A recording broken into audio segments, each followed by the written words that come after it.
Hello, my dear students. Welcome to my channel Scholarly Minds and I hope that you all are doing great. So यहाँ पे इस video के अंदर हम MGPE 11 यानी कि जो आपका ह्यूमन सिक्योरिटी वाला पेपर है उसके कुछ इंपॉर्टेंट क्वेश्चंस को विद आंसर्स डिस्कस करने वाले हैं। वीडियो के अंदर हम आंसर्स को हिंदी एंड इंग्लिश दोनों लैंग्वेजेस में डिस्कस करेंगे। उसके अलावा एक इम्पॉर्टेंट चीज़ मैं आपको बताना चाहती हूँ कि आपको ना इस वीडियो के डिस्क्रिप्शन में पूरी की पूरी जो प्लेलिस्ट है उसका लिंक मिल जाएगा। तो वहाँ से आप प्लेलिस्ट में से अपने जो ये पेपर है MGPE 11 की प्लेलिस्ट के सारे वीडियोस को देख सकते हैं। उन वीडियोस के अंदर मैंने जितने भी आपके इम्पॉर्टेंट क्वेश्चंस हैं उन्हें ऑलरेडी कवर किया हुआ है। वो सारे वीडियोस आपके लिए इम्पॉर्टेंट हैं और आप चाहें तो अपने हैंड रिटन नोट्स भी उनके बना सकते हैं। बट अगर आपको नोट्स नहीं बनाने हैं तो आप हमारे नोट्स को भी परचेज़ कर सकते हैं। नोट्स को परचेज़ करने के लिए आपको डिस्क्रिप्शन में एक नंबर दिख रहा होगा, उस पर आप हमें व्हाट्सएप कर सकते हैं। तो आपको ह्यूमन सिक्योरिटी जो आपका पेपर है उसके नोट्स एंड गेस्ट पेपर हमारे व्हाट्सएप नंबर से ही मिल जाएंगे। अभी यहाँ पे आपका क्वेश्चन है कि discuss various measures to ensure food security. तो देखो, ह्यूमन सिक्योरिटी के अंदर food security is very important. तो आपको ये बताना है कि खाद्य सुरक्षा को सुनिश्चित करने के लिए जो विभिन्न उपाय हैं उसके बारे में आपको चर्चा करनी है। Food security means ensuring that all individuals at all times have access to sufficient, safe and nutritious food। समझ में आया कि जितने भी हमारे लोग हैं, सारे लोगों को जब भी वो चाहें हर समय पर्याप्त खाना मिले, सुरक्षित खाना मिले और खाना भी पोषण युक्त हो ताकि वे स्वस्थ और सक्रिय जीवन जी सकें। It involves availability, accessibility and affordability of the food. Food security is vital to eliminate hunger. तो अगर हमें हंगर को एलिमिनेट करना है, ठीक है, तो फूड सिक्योरिटी इम्पॉर्टेंट है। गरीबी को कम करने के लिए भी फूड सिक्योरिटी इम्पॉर्टेंट है। तो ये सारी चीज़ें जो हैं आप अपने आंसर के इंट्रोडक्शन में लिख सकते हैं एंड देन आप शुरू करेंगे कुछ मेजर्स बताना कि हम कौन कौन से मेजर्स का यूज़ करके खाद्य सुरक्षा को सुनिश्चित कर सकते हैं। तो हम एग्रीकल्चर प्रोडक्शन को बढ़ा सकते हैं। तो अगर हम फूड ग्रेन का प्रोडक्शन बढ़ा देंगे तो ऑब्वियसली फूड सिक्योरिटी बढ़ेगी। जैसे कि हम मॉडर्न फार्मिंग टेक्निक्स को यूज़ करके, हाई यील्डिंग वैरायटी के सीड्स को यूज़ करके, इरिगेशन को इम्प्रूव करके, ऑर्गेनिक फार्मिंग करके क्या कर सकते हैं, एग्रीकल्चर प्रोडक्शन यानी कि कृषि उत्पादन में वृद्धि कर सकते हैं। ठीक है, उच्च खाद्यान्न उत्पादन खाद्य सुरक्षा की क्या होती है, पहली शर्त होती है। तो आपको ये याद करना पड़ेगा कि उच्च खाद्यान्न उत्पादन खाद्य सुरक्षा की पहली शर्त होती है। यह आधुनिक कृषि तकनीकों, उच्च उपज बीजों, यंत्रीकरण और बेहतर सिंचाई, जैविक खेती और मृदा स्वास्थ्य प्रबंधन से प्राप्त किया जा सकता है। सरकार को किसानों को प्रशिक्षण, सब्सिडी और तकनीकी सहायता देकर उनकी सहायता करनी चाहिए। ठीक है, देन जो है दूसरा आपका क्या है, बफर स्टॉक को बनाकर रखना। तो जैसे कि हमारी फूड कॉरपोरेशन ऑफ इंडिया है, तो सरकार इस तरह की एजेंसियों के माध्यम से पहले से ही अधिशेष अनाज को खरीदकर उसका भंडारण कर सकती है। अगर हमारे पास सरप्लस फूड होगा तो कभी भी किसी भी नेचुरल कैलेमिटी में, बाढ़, सूखा की स्थिति में हमारे पास खाने की कमी नहीं होगी।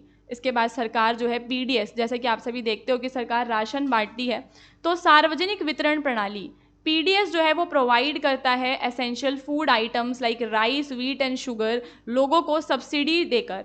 ठीक है, तो PDS के माध्यम से गरीबों और कमज़ोर वर्गों को चावल, गेहूं, चीनी जैसी आवश्यक वस्तुएं रियायती दरों पर दी जाती हैं। इस प्रणाली को पारदर्शी और भ्रष्टाचार मुक्त बनाने के लिए डिजिटल राशन कार्ड, आधार प्रमाणीकरण और निगरानी तंत्र बनाना आवश्यक है। तो यहाँ पे प्रॉब्लम जैसे कि क्या आती है ना कि PDS में भ्रष्टाचार होता है, तो PDS का सिस्टम ट्रांसपेरेंट हो, लीकेज फ्री हो, ये इंपॉर्टेंट है। तो उसके लिए सरकार बायोमेट्रिक ऑथेंटिकेशन या डिजिटल राशन कार्ड्स वगैरह बनवा सकती है। इसके बाद जो है पोषण और कल्याण योजनाएं चलाती है सरकार। देखो आज भी हम देखते हैं कि सरकार मिड डे मील हो गया और इंटीग्रेटेड चाइल्ड डेवलपमेंट सर्विसेज, पोषण अभियान, इस सब के माध्यम से जो चिल्ड्रन होते हैं, प्रेग्नेंट विमेन, हर किसी को न्यूट्रिशनल सपोर्ट प्रोवाइड करती है। ठीक है, तो सरकार योजनाओं के माध्यम से बच्चों और महिलाओं को पोषण देने के उद्देश्य से चलाई जाती है। फूड फोर्टिफिकेशन, यानी कि adding essential nutrient to the food. तो अगर हमारा फूड जो है वो इतना न्यूट्रिएंट नहीं है तो हम खुद से भी उसमें एसेंशियल न्यूट्रिएंट्स को ऐड कर सकते हैं। इसे कहा जाता है खाद्य सुदृढ़ीकरण, यानी कि आवश्यक पोषक तत्वों को भोजन में मिलाना, जो कि कुपोषण से लड़ने में सहायक होता है। इसके अलावा जो सरकार है वो खाद्य आपूर्ति श्रृंखला को मजबूत कर सकती है। ठीक है, तो efficient storage, transportation, distribution system के माध्यम से सरकार क्या कर सकती है, रिड्यूस कर सकती है। ठीक है, फूड वेस्टेज को रिड्यूस कर सकती है और जो फूड है उसकी अवेलेबिलिटी को भी इंश्योर कर सकती है। ठीक है, तो भंडारण, परिवहन, वितरण प्रणाली की दक्षता से खाद्य बर्बादी को रोका जा सकता है और समय पर आपूर्ति सुनिश्चित होती है। कोल्ड स्टोरेज और खाद्य प्रसंस्करण इकाइयाँ कटाई के बाद होने वाले नुकसान को कम करने में भी मदद करती हैं। ठीक है,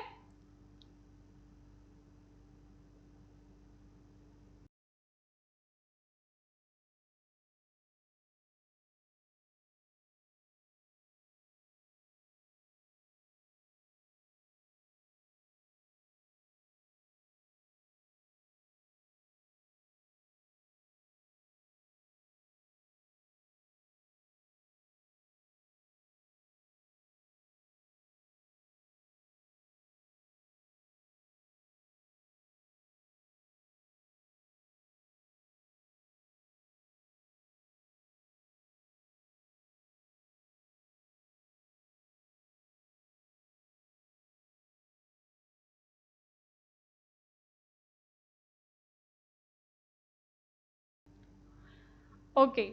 सो यहाँ पे हम क्या देखते हैं कि सरकार इको फ्रेंडली जो सस्टेनेबल एग्रीकल्चर प्रैक्टिसेस वगैरह को भी चालू कर सकती है ताकि लॉन्ग टर्म फूड सिक्योरिटी को अचीव किया जा सके।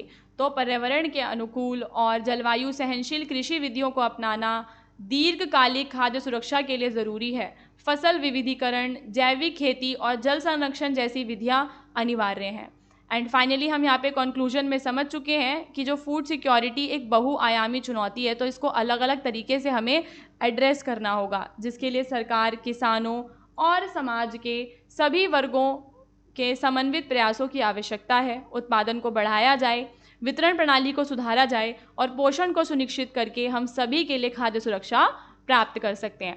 सो एक बार इसको पूरा रिवाइज कर लेते हैं ताकि कुछ भी जो मेन पॉइंट्स हैं वो ना छूटे और आपको एक ही बारे में ये याद हो जाए। सो यहाँ पे देखो हमारा क्वेश्चन था कि आपको फूड सिक्योरिटी के बारे में बताना था। तो जब आप आंसर राइटिंग कर रहे हो तो आप फूड सिक्योरिटी के बारे में कुछ भी एक इंट्रोडक्शन बता दो कि क्या होता है फूड सिक्योरिटी। फिर आप बताओगे कि कैसे हम फूड सिक्योरिटी को बढ़ा सकते हैं। तो देखो कॉमन सेंस की ही बात है कि अगर हमें फूड सिक्योरिटी बढ़ानी है तो फूड का जो प्रोडक्शन हो रहा है, एग्रीकल्चर के प्रोडक्शन को हमें बढ़ाना होगा। दूसरा हमें क्या करना होगा कि जो बफर स्टॉक मेंटेनेंस है पहले से ही हम मेंटेन करके रखेंगे ताकि कभी भी कोई आपदा आए तो प्रॉब्लम ना हो। सरकार लोगों को फ्री में बांटेगी, वो लोग जो गरीब हैं, न्यूट्रिशन वैल्यूज़ को बढ़ाएगी ताकि फूड फोर्टिफिकेशन कर सकती है। उसके अलावा सप्लाई चेन्स को और भी ज़्यादा स्ट्रेंथ प्रोवाइड करेगी। ठीक है, इससे सतत कृषि को भी बढ़ावा मिलेगा। इन सारी चीज़ों से फूड सिक्योरिटी अचीव की जा सकती है। इसके बाद हमारा जो दूसरा क्वेश्चन है, ठीक है, दूसरे क्वेश्चन में आपको जो रूरल जो लेबर हैं इंडिया के अंदर, भारत में ग्रामीण श्रमिकों को आने वाली जो समस्याएं हैं उन्हें आपको स्पष्ट करना है। रूरल लेबरर्स यानी कि ग्रामीण श्रमिक ये वर्कफोर्स होती है जो एग्रीकल्चर में और नॉन एग्रीकल्चर एक्टिविटीज़ को गांव में करते हैं, है ना। क्या होते हैं ये, गांव में दोनों तरह की एक्टिविटी करते हैं, कृषि और गैर कृषि कार्यों में ये संलग्न होते हैं। This group forms a major portion of India's workforce but faces numerous socio-economic challenges। तो अगर हम बात करें इंडिया की वर्क फोर्स की, तो इंडिया की वर्क फोर्स में ये जो ग्रुप हैं, जो हमारे रूरल जो लेबरर्स हैं, इनका काफ़ी ज़्यादा बड़ा योगदान है। बट फिर भी इन लोगों को सामाजिक समस्याओं का और आर्थिक समस्याओं का सामना करना पड़ता है।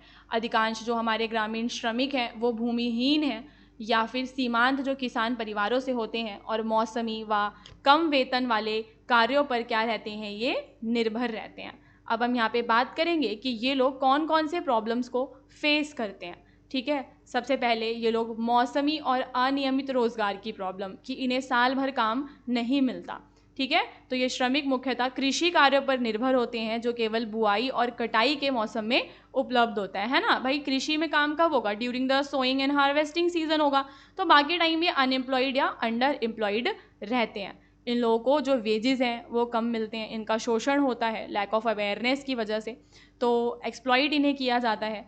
तो ग्रामीण श्रमिकों को अक्सर न्यूनतम निर्धारित मजदूरी से कम भुगतान किया जाता है। जागरूकता और सौदेबाजी की शक्ति की कमी के कारण वे ज़मींदारों और ठेकेदारों के द्वारा शोषित होते हैं। कई सारे जो रूरल वर्कर्स हैं उनको हेल्थ इंश्योरेंस हो गया, पेंशन, ये सब भी नहीं मिलता, और कभी भी कोई एक्सीडेंट या इलनेस होती है तो उनको बिना सपोर्ट के ही बहुत ज़्यादा सफ़र करना पड़ता है। और हम देखते हैं कि जो हमारे बहुत सारे जो रूरल लेबरर्स हैं वो बिलो पॉवर्टी लाइन है and are often trapped in cycle of debt due to low income. तो यहाँ पे क्या हो रहा है कि कई ग्रामीण श्रमिक गरीबी रेखा के नीचे जीवन यापन करते हैं और साहूकारों से लिए गए ऊंची ब्याज दर वाले ऋणों के कारण कर्ज के जाल में फंस जाते हैं। फिर इन लोगों के पास शिक्षा और कौशल की भी कमी होती है।